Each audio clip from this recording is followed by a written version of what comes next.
Shalom bien-aimé, que la grâce de Dieu repose sur votre vie, que la faveur royale soit notre partage. Je dis à quelqu'un que tu vas réussir au nom de Christ de Nazareth.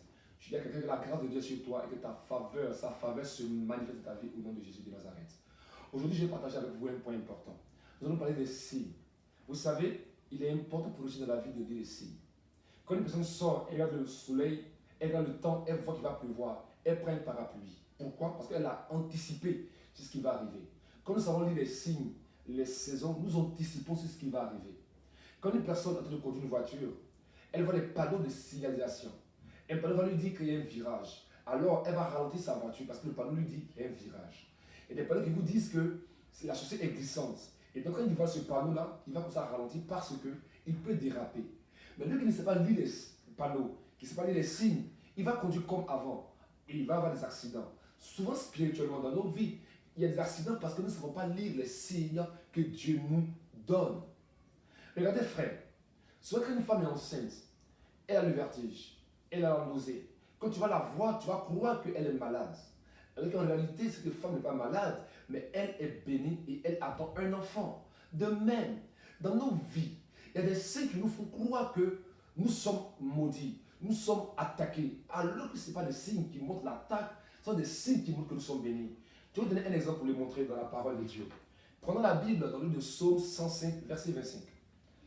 Psaume 105, verset 25, je lis.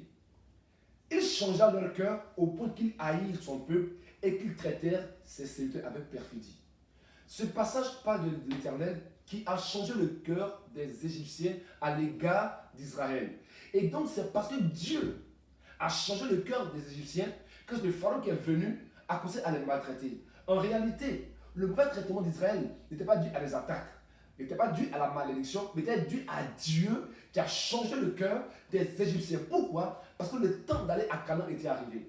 Souvent dans nos vies, on peut savoir des symptômes qui ne sont pas une maladie. En fait, ce n'est pas une maladie, c'est une bénédiction qui arrive. Soit il y a des moments de ta vie, tu commences à être attaqué, combattu, tu ne comprends pas. Mais mon frère et ma soeur, de la même manière que des signes peuvent donner à penser qu'une femme est malade alors qu'elle attend un bébé, de même des signes peuvent faire penser que tu es maudit alors que tu attends une bénédiction. Je dis à quelqu'un, mon frère et ma soeur, les attaques que tu vois, c'est parce que tu es maudit. Vous savez, quand un avion est en train de décoller, il commence à avoir des vibrations, il commence à vibrer, à trembler. Pourquoi? Parce qu'il quitte la terre pour aller dans les airs.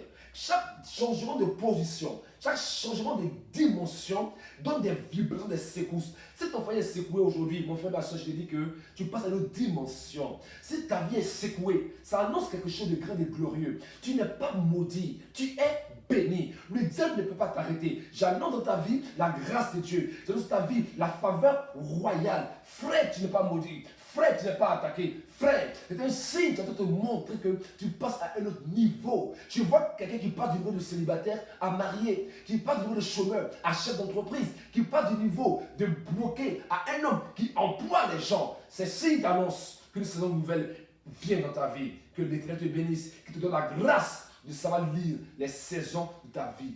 Demeure enrichi et béni.